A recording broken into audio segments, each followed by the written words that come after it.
Le Bet Amidrash Hillel, fondé à la mémoire du Rav Hillel Pevzner Zichrono Livracha, est heureux de partager avec vous l'étude du Rambam au quotidien.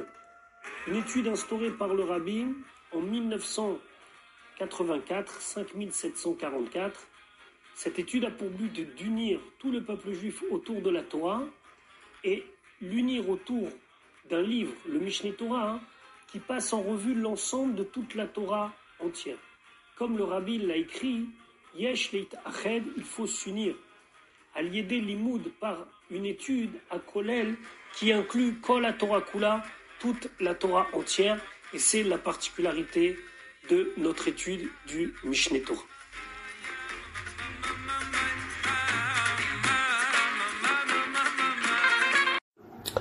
Shalom Uvracha, nous allons étudier aujourd'hui notre 323e shiur depuis la reprise de l'étude du Rambam au quotidien, au rythme d'un chapitre par jour. Nous sommes dans le Sefer Afla'a, au Ilchot Shvuot, aux lois des serments, Perek Achad Asar, 11e chapitre.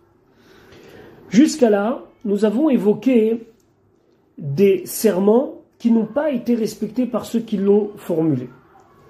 Aujourd'hui, nous allons voir que des fois, la Torah ou nos Chachamim, nos sages, nous demandent de jurer et nous imposent, dans la mesure où c'est possible, de jurer pour certifier quelque chose. Et d'ailleurs, le Rambam, dès le départ de notre 11e Perek, nous parle de l'importance de jurer quand c'est nécessaire. Perek Achadassa. Alacha Aleph, donc, 11e chapitre, premier Alacha, Keshem Sheshvuat Shav Vasheker Belotase, comme un serment en vain ou faux est soumis à une interdiction négative, car mitzvat assez, la même chose, la mitzvah positive. Chez Shavar mi shenitrayev shua bevedim, que doit jurer celui qui est obligé de jurer par rapport à une demande du beddin. Il doit le faire bachem avec le nom de Dieu. Chez Nehemar, comme c'est marqué, ou vishmo tishabea, et en son nom, vous allez jurer zo mitzvah tassé, et ça c'est une mitzvah tassé de la Torah, et donc il doit engager le nom de Dieu dans sa tchou. Shashvoa bishmo hagadol ve'akadosh, parce que jurer sur son grand nom et saint, midarke a avodaï, ça fait partie du service divin, veidur vekidush gadol ou les shava bishmo, et c'est quelque chose de très louable. Il parle de hidour, c'est-à-dire d'un embellissement, de kiddush, de sanctification, de jurer en son nom, comme la Torah nous dit, ou vishmo tishabea, en son nom tu vas jurer. Alachabet, ve'asur leishaba bedavar acher im shemo. Et c'est interdit de jurer avec un autre élément si dans cette shvoa on a dit le nom de Dieu. Vechol ameshatev davar acher im shem akadosh baruch hu bishvoa, et tout celui qui va associer autre chose avec le nom de Dieu lorsqu'il va jurer, ne'ikar mina olam, il est déraciné du monde, c'est-à-dire qu'il a fait quelque chose qui est strictement interdit, comme c'est marqué dans le Sefer Shemot, bilti lachem levado, on ne doit jurer que par rapport à un engagement du nom de Dieu. She'en sham mi sheraou lachalok lo kabod, shenishbaim bishmo, parce qu'il n'y a aucun autre élément que l'on peut associer à lui lorsqu'on jure en son nom, et là, Echad Baruchu, seulement le Dieu unique. Et donc, d'après cela, ce serait interdit de jurer sur autre chose que Dieu. Gimel, Umutar le Adam le Shabbat al mitzvah la sota. Un homme a le droit de jurer qu'il va accomplir telle et telle mitzvah. Qu'aider les arez et tatzmo, pour s'encourager. Et ça s'appelle pas qu'il a dit le nom de Dieu, les vatala. Qu'il a dit le nom de Dieu pour rien. Ve'afalpiché ou mushba ale amer Sinaï, même s'il est déjà engagé. Et on a déjà dit dans le Har Sinaïna, Sevinishma, on fera, on comprendra. On peut quand même rajouter sur cet engagement un autre engagement en jurant. Chez Neymar, comme c'est marqué, Nishbati va Kayema, j'ai juré et j'accomplirai ce que j'ai juré, Lishmor Mishpetet Tzidkecha, de garder les lois de ta tzidkout, du fait que tu es droit. Dalet, Shvoazu Shemashvim Adayanim. Ce serment que les dayanim, les juges, font jurer les mishenitrayev shvoa à celui qui doit jurer, iankret, c'est ce qui est appelé shvuat adayanim, le serment des juges. Ben shaya chayav bishvoazu minatora, soit il était chayav, il était engagé de jurer selon la Torah, Ben Shaya Chayav Ba Midivre Sofrim, ou bien qu'il était engagé de jurer selon un ordre rabbinique. Alachahe. Le Rambam maintenant va nous parler des sortes de serments qui sont imposables d'après la Torah. Shlosha mine shevuoten, il y a 3 sortes de serments, shechayavin bahem mina Torah, que nous sommes obligés de faire d'après la Torah. Veheluhen, et voici ces 3. Mi sheteano chavero metaltelim, celui dont son ami lui a réclamé des biens mobiliers. Vehoda bemiktsatan, vekafar bemiktsatan. Et il a reconnu une partie, et il a nié une partie. Par exemple, Rouven lui a dit, tu me dois 10 kilos de blé. Et lui, il a dit, c'est vrai, je te dois du blé, mais c'était 5 kilos, et pas 10. Là, il doit jurer qu'il ne doit pas les 5 autres. Ou bien, autre exemple, quelqu'un qui nie devoir quoi que ce soit de métal télim, de biens mobiliers. Donc il a dit non, je dois rien. Je ne dois pas ces 10 kilos de blé. Et il y a un témoin qui vient témoigner contre lui, ou Machisho, et il le contredit. Donc ces 2 serments, Aliede Ta'anat Vadaï, c'est par quelqu'un qui dit quelque chose avec certitude, je dois qu'une partie ou je ne dois pas, ou Kfira, il y a aussi une partie de Kfira, je ne dois pas. Et là, même chose, si c'est quelqu'un qui est Shomer qui garde, et lui dit chez Avad Davar Shif qui doit être slow, qu'il a perdu une chose qu'on lui a confisquée, au Nignav, on lui a volé, au Met, où cette chose-là elle est morte, par exemple si c'est un animal, Fekayotse basé, et lui, dans tous ces exemples-là, où ce qui ressemble, il est engagé en tant que chômeur, à Reze Nishba Misafek, il jure par doute, c'est-à-dire qu'on veut vérifier ses dires. Chez En Bala Pikadon Yodeimim et Toen, Zeha Shomer ou Sheker, parce que le Bala Pikadon, le propriétaire du gage, ne sait pas si la personne qui dit que la chose s'est faite voler ou que l'animal est mort, le chômeur en l'occurrence, dit la vérité. Ve'u nishba minatora, et là il sera obligé de jurer d'après la Torah, chez Neymar, comme c'est marqué, Shvuat Hashem tieben shenehem, le serment de Dieu sera entre eux. Allah chavav, kol shvua shemashbim ota hadayanim, tout serment que les dayanim imposent à la personne de jurer, chutz, à part mishlosha mine shvuotelu, à part ces 3 serments qu'on a évoqués, are ou midivre sofrim, c'est midivre sofrim. Tous les autres cas seront d'ordre rabbinique. Vegam inikret shvuat hadayanim, mais c'est appelé aussi shvuat hadayanim, sauf que l'engagement il est seulement midirabanan. Vegam shvuotelu midivre même shne mine shvuoten. Il y a 2 sortes de serments d'après nos chachamim. Yesh mem shvuot al yede ta'anat vadaï ou kfira. Il y a certains cas où on va imposer un serment par le fait que la personne dit et à la fois quelque chose dont il est sûr et il nie de manière sûre. Kegon, par exemple, shvuat sachir, quelqu'un qui jure ne pas avoir reçu son salaire.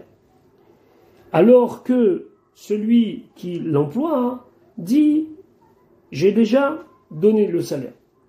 Ou pogem shtaro, ou bien quelqu'un qui est d'accord qu'il doit une somme d'argent par rapport à un contrat qu'on lui présente, mais lui dit qu'il y a une partie qui a déjà été remboursée, les kayot sebem. Dans tous ces cas-là, ce ne sera que midirabanan, mais ça s'appelle aussi shvuat hadayen. Viesh mem shvuot beta'anat safek, et des fois, ça vient répondre à une ta'ana, un argument qui lui-même est un argument dont on n'a pas de certitude.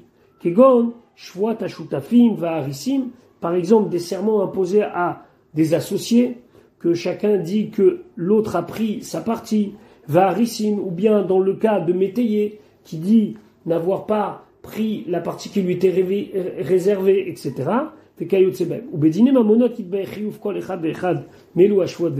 Et lorsqu'on fera les lois concernant tous les dédommagements financiers, alors on parlera de tous ces exemples-là. Zain, v'yesh sham shvuat acheret, il y a une autre sorte de serment, ve'i takanat rachme agmara. C'est des institutions par rapport à ce qu'ont institué les sages de l'Agmara. Ve'a nikret shvuat eset. c'est appelé Shvuat Eset. C'est-à-dire quoi Shvuat Eset? Ça veut dire que l'on met une shvoa, on met un serment pour encourager la personne, dans le cas où il souhaiterait dire faux, de ne pas jurer et de dire la vérité. Et même si le Beddin peut aujourd'hui imposer ce genre de serment, on n'appelle pas ça Shvuat Dayanim, on appelle ça Shvuat Eset. Donc, Shvuat Dayanim, il y a, d'après la Torah, d'après les Rabbanan, et après tout le reste, c'est Shvuat Eset. Quelle différence? Chet, Shvuat Dayanim, lorsque c'est dans le cadre de Shvuat Dayanim, Ben Shaita Shel Torah, soit ça est imposé par la loi de la Torah, ou Shel Divrei Sofrim, ou d'après les Chachamim, Ben Altanat Vadaï, Ben Altanat Safek, que ce soit sur un argument qui est sûr ou un argument où la personne doute, Kar'i. Voilà comment ça se passe. Anishba Ochez Sefer Torah Bizro. Celui qui va jurer, il prend un Sefer Torah avec son bras, Veu Omed, et il est en position debout. Fenishba Bachem ou Bekinui. Il va jurer avec le nom de Dieu ou avec un de ses titres qualificatifs. Par exemple, Kel Rachum. Il dit je jure sur celui qui est Rachum. Bishvoa ou Be'ala. Avec un engagement positif, la shvoa, le serment, ou Be'ala, ou malheur à celui qui, en parlant de lui-même. Mipiv ou mipi hadayanim. Que ce soit lui qui dise les mots ou que ce soit les dayanim qui disent les mots et que lui confirme les dires des dayanim. Ve'oro rabotai, et ils ont, oru rabotai, ils ont enseigné mes maîtres, she'en mashbi'im shvuat hadayanim ela belshon hakodesh, qu'on ne jure shvuat hadayanim que belashon hakodesh, que en langue sainte. Donc, il y a tout un cérémonial et il y a une formulation très précise. Alors, le Rambam maintenant va concrétiser ce qu'il a dit, Ketzad mipiv. Comment ça se passe quand c'est lui qui prononce les mots? Kegon Sheyoma, par exemple, il dit Aren nishba b'Hashem Elokei Israël. Je jure sur Dieu, Dieu d'Israël. Obemi shishmo Chanoun, ou bien sur celui que son nom c'est Chanoun, celui qui prend en pitié. Obemi shishmo Rachum, ou celui qui a la miséricorde. Chez Eni Chayav Lazeklum, que je ne dois rien à celui-là. Ren Yamar, et la même chose, s'il dit Are ou Arur Lachem, qu'il soit maudit par rapport à Dieu, en parlant de lui. Ou Arur, ou qu'il soit maudit les Misheshmo Chanoun, sur celui dont son nom c'est Chanoun, celui qui prend pitié. Im Yesh Lazet Slikullum, si j'ai quelque chose qui lui appartient. Donc là, il a dit quelque chose par rapport à lui et une malédiction. Yud Veketzad Mipi Dayanim, comment ça se passe si c'est de la bouche des Dayanim? Kegon Shamroulo, ils lui disent Majbi Manu, Otecha B'Hashem Elokei Israël, on te fait jurer sur Hashem Elokei Israël. Obibim Misheshmo Chanoun, ou sur ce nom dont le nom c'est Chanoun, celui qui prend en pitié. Chez El Azebeyat Rakloum, que un tel n'a rien dans ta main, ça veut dire que tu n'as rien à lui. Veo on est Amen, et donc la personne qui est accusée, entre guillemets, elle répond Amen, elle est engagée. Au Chamrou, bien ils lui disent Are Ploni ben Ploni Arour Lachem, un tel fils de un tel, est maudit par rapport à Dieu et Elokei Israël, le Dieu d'Israël. Ole Misheshmo Chanoun, ou sur celui dont le nom c'est Chanoun. Im yesh li ploni etzlomamo, si il a un tel de l'argent chez lui, velo yodelo, et qu'il ne lui reconnaît pas, veo on est Amen, et lui répond Amen, zoï shvuat hadayanim, ça s'appelle shvuat hadayanim. Donc, ça, c'est une cérémonie avec une formulation bien précise. Yud Aleph, hadayanim sheishbiu blon ekitat chefetz beyado. Les dayanim qui ont fait jurer sans prendre un objet, ça veut dire par exemple un Sefer Torah, un objet kadosh, dans sa main, Are Elu Toim, il se trompe, Vechoser Venishba Ve Sefer Torah Beyado, il faut refaire avec un Sefer Torah dans sa main. Veim Achas Tfilin Beyado, s'il a pris les tfilin dans sa main, Veishbiu, ils l'ont fait jurer, et no Choser Venishba, il ne rejure pas, Share Achas Torah Beyado, parce qu'il a pris un objet de Torah dans sa main, Kmo Seferem, et c'est comme un Sefer Torah. Ishbiu Meyushav, si, lorsqu'ils l'ont fait jurer, il était assis, Eno Choser Venishba, il n'a pas besoin de rejurer. Yudbet, Talmid Chacham. Un Talmid Chacham, le Chatrila Mashbi Moto Meyushav ou Tfilin Beyado.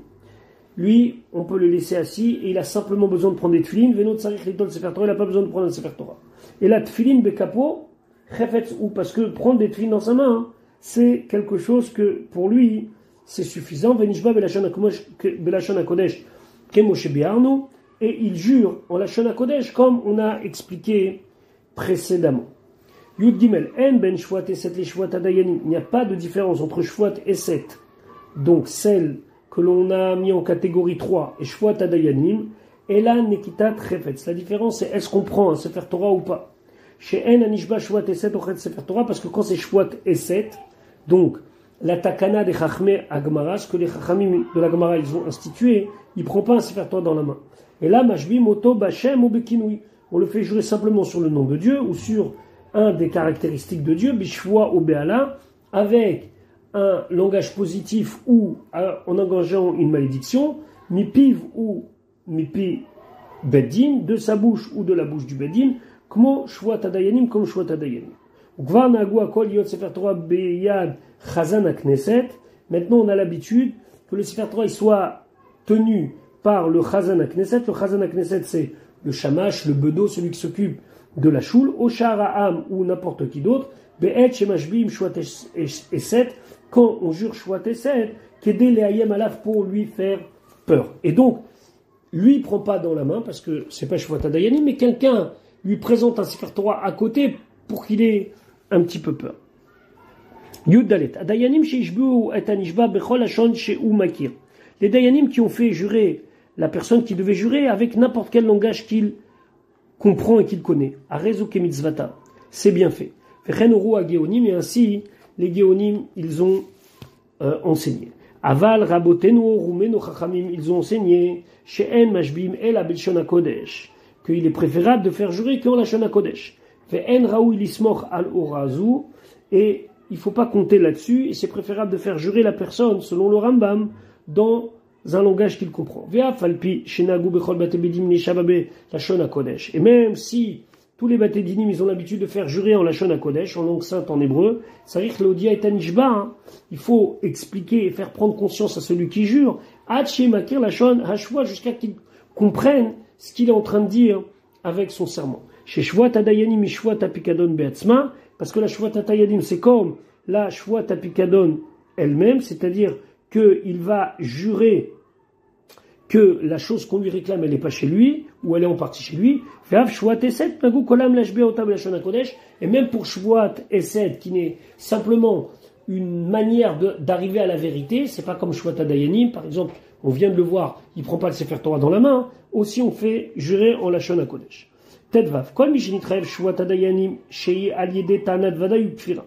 Tout celui qui est chayav de jurer Shvuat Hadayanim par le fait qu'il va dire quelque chose et que quelque chose va être nié, ben shaita midivre Torah, ben shaita midivrem, que ce soit minatora ou miderabanan, mais aimim alav, moshe d'baer, on va d'abord le prévenir et lui faire peur, mais aimim c'est milachon ema, la crainte, la peur, comme on va l'expliquer. Et tout celui qu'on le fait jurer juste parce qu'on veut éclaircir les choses et il y a un doute sur l'ensemble des choses, pas comme précédemment où il y en a un qui assume et dit c'était comme ça et l'autre qui dit que c'était comme ça, ou lui-même qui dit en partie c'était comme ça et une partie je nie. En tout cas là c'est juste un safek, ben minatora ben medivrem, que ce soit minatora ou medivrem, et notre sarich iyum, il n'a pas besoin qu'on le menace entre guillemets. C'est quoi cette menace?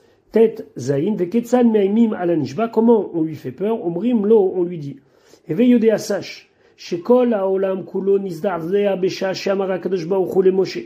tout le monde entier il a tremblé et il a eu peur au moment où Akadosh Baruch Hu il a dit à Moshe Lo tisa et Shem Hashem Elokecha Lachef, tu ne diras pas le nom de Dieu en vain. Fechol averot sheba Torah ne'emar ba'em venake, et sur toute l'averot de la Torah c'est marqué qu'Akadosh Baruch Hu au bout d'un moment il passe, il est mochel, il pardonne. Vekan ne'emar, et sur le fait de prononcer son nom en rien il dit Lo yinake, il ne passera pas. Kol averot sheba Torah, dans toutes les averot de la Torah, nifraim mimenu, on le punit de lui uniquement ce qu'il mérite. Vekan, et ici quand on prononce le nom de Dieu en vain, mimenu mimishparto, on punit lui et sa famille, shemechapim alze, qui couvre ses paroles et qui le soutiennent. Velood, et pas seulement ça. Et là, Gorem les paré à Misonem chez l'Israël. Et ça entraîne qu'il va amener, que Dieu va se venger, va punir Sonéhem chez Israël. Alors, Sonéhem chez Israël, si je traduis, ça veut dire ceux qui haïssent le peuple juif. Mais ça, c'est un lachon sagenéor. C'est-à-dire qu'on dit une chose X pour désigner une chose Y. En vérité, ce qu'on veut dire ici, c'est les Réchaïm. C'est les gens qui sont pas bien. Que Dieu, il punit le peuple juif à cause de ceux qui jurent faux. Mais comme on veut pas sortir de notre bouche une malédiction sur le Ham Israël, on change l'expression et on dit Misonem chez Israël. Chez Kol Israël Arivim Zebazé, parce que tous les peuples juifs est donc responsable l'un de l'autre, et si une personne jure faux sur le nom de Dieu, ça peut entraîner Chaz Veshalom qu'un autre juif, autre part, soit puni à cause de ça. Chez Neymar, comme c'est marqué, Alo Vechachash Veratzoar Vegomer, et donc on décrit ici le meurtre et la négation de quelque chose, fait Katuv Acharab, et après c'est marqué Alken Teheva Laaretz Veumlal Kol Yoshveba, que la terre elle est tout d'un coup punie et ses habitants avec. Kol Averot Sheba Torah, toutes les averot dans la Torah, Tolim Lo Shnaim ou Shlosha Dorot. On attend voir 2-3 générations avant de voir comment ça va être. Im Yesh Lo Srout, s'il a du Srout. Donc pas tout de suite il est puni. Fait Kan ici Niframi Adla, il est puni immédiatement. Chez Neymar, comme c'est marqué, Otsitiha Neumashen Tsevakot, ou Ba El Bet Agana Vel Bet Anishba Bishmil Ashaker. Que Dieu dit, je vais venir en la maison de celui qui a juré en vain en mon nom. Otsitia, je vais sortir et je vais le sortir miyad immédiatement. Ou Ba El Bet Aganav. C'est quoi, de quel ganav on parle ici? De quel voleur on parle? Zehagonev Databriot. C'est celui qui vole la confiance et ce que les gens y pensent. Donc lui, en jurant, qu'est-ce qu'il fait? Il fait que les gens croient qu'il dit la vérité. Et il a pas d'argent chez son ami, et il dit que vraiment ce qu'on lui réclame c'est pour rien, et il jure. Donc il est gonev d'Atabriot, parce que les gens disent, tu vois, il est honnête, il a juré. Le passouk faut l'interpréter comme le sens simple qui vient dans la maison de celui qui jure au nom de Dieu en vain. Et après, il va le détruire avec ses arbres, avec ses pierres. Ce sont des choses que les pierres, normalement, ni l'eau, ni le feu ne peut les détruire. Et bien, avec Shvuat Sheker, il y a les pires punitions qui peuvent arriver. Yudzain, Veinyan Ayum Hazekulo, et toute cette menace-là, Belachon Shem Makirim Omrim Laim. Là, il ne faut pas leur dire dans une langue qu'ils ne comprennent pas. Il faut le dire en français aux Français, aux Anglais. Kedesh Yavinu Bidvarim, ils vont comprendre la chose. Veyarzor Achoté les motav, et celui qui a fauté, avant que ce soit trop tard, il revienne. Amar, il a dit, Eni Nishba, je jure pas, ok, c'est bon. Potrimoto, il est pas tôt. Venoten ma Shetano Chavero, simplement, il doit payer ce qu'on lui réclame. Vechenim Amaraton, et s'il dit, Eni Mashbio, celui qui lui réclame, il dit, non, c'est trop grave, je préfère ne pas le faire jurer. Ou Ptaro, et donc, il le dégage de toute responsabilité. Olchim Lahem, il parle. Et la Gemara, elle parle de cas où des gens, pour éviter quelque chose de chav, ils ont préféré perdre de l'argent. Ils ont dit, ok, on retire tout, mais je veux pas qu'on prenne le risque de prononcer le nom de Dieu pour du mensonge, mais au moins, il y a pas, on n'a pas transgressé l'otissa. Yutret. Amar, il a dit à Reni Nishba. Je jure. Vechavero Tovea, et son ami lui réclame, à Omdim Sham Omrim Zelazé. Alors là, ceux qui sont à côté, ils disent, Suruna me'ala ole anashim arishaim. Écartez-vous de l'attente de ces rishaim. Là, ça veut dire, faites attention, parce que si jure faux, ça risque de faire très mal, entre guillemets. Ve'omrim lo, on lui dit, lo alda techanu mashbimotra, il alda tenu valda bedin, et on te prévient, c'est pas selon ce que tu penses que tu vas jurer, parce que lui pourrait dire, oui, non, mais quand j'ai dit, Chanoun, c'était pas Dieu, c'était parce que j'ai un copain qui s'appelle Chanoun. Alors on dit, attends, qu'on soit clair. Tous les mots que tu vas prononcer, tu peux pas leur donner un sens personnel. Tu as donc maintenant pris la responsabilité de jurer. Les mots que tu vas sortir, ce seront les mots que nous allons comprendre comme on doit les comprendre, et donc tu ne pourras pas nous tourner la tête. Yutet, afal piche en mimimum zebeshwa tanat safek. Même si, quand c'est une choix sur une tanat safek, ça veut dire que il y a un doute, et nous on veut juste éclaircir le doute. On a dit qu'on fait pas de iyum, on fait pas de menaces, comme chez Bierno. Vélo bishwa et 7, et pas bishwa et 7 qui sont les serments des Chachamim, Tzrichim Adayanim Liftzor Beba'alei Adinim, il faut essayer d'insister avec les protagonistes, ou là Yarzeru Bahem, Ad Shelo Tiyeh Sham Shuat Klal. Peut-être qu'on peut s'arranger sans qu'il y ait besoin de faire un serment. Et donc, les Dayanim, même dans les cas où ils n'ont pas l'obligation de dire attention, ce que tu vas faire, c'est très grave, etc., etc., ils doivent arriver à une situation où on va éviter de jurer. Kav, Dava Barou Vegalou, c'est une chose claire. Chez Kol Anishba Shvat Adayanim ou Shvat Esed Besheker, tout celui qui jure Shvat Adayanim ou Shvat Esed Besheker, chez Yeh Chayam Mishum Shvat Apikadon, il sera Chayam Mishum Shvat Apikadon. C'est-à-dire que, étant donné qu'il nie ce qu'on lui réclame, alors il faudra qu'il s'engage là-dessus. Shikvar, Nidbaru Mishpatea, et on a déjà vu dans les prakim précédents, c'est quoi Shvat Apikadon, Venoloke, ils ne reçoivent pas Malkout là-dessus, Ve'afal Pishu Mezid, même s'il a fait ça en toute conscience. Fenitchayav Lishalem Machinishba Ala Betosefet Romesh, quelles sont les conséquences? C'est qu'il va être chayav de payer la somme qu'on lui réclame plus un cinquième, chez ou Rebia Akeren, un quart du capital, jusqu'à que le capital plus qu'on a rajouté, ça fasse 5 parts. Au Bevi Korban Hacham, il amène un Korban Hacham, im yesham beddin, si c'était en présence du beddin. Alors là, ici, il y a un problème. C'est qu'on dit im yesham beddin, mais quel rapport ici le beddin? C'est vrai qu'on a vu certains cas où la présence du beddin était nécessaire. Et là, il y a beaucoup de gens qui disent que le mot din ici, il n'a rien à voir, il est entre parenthèses, et il faut dire im yesham bet, s'il y a le bet amigdash, kemo shebe'arnu, comme on a expliqué. Donc les deux choses peuvent se dire, mais le Lechem Mishneh dit il faut enlever le mot din, et pour que ça ait du sens, il faut dire uniquement le mot bet. Voilà pour aujourd'hui, on se retrouve Bezrat Hashem demain pour la suite de notre shiur.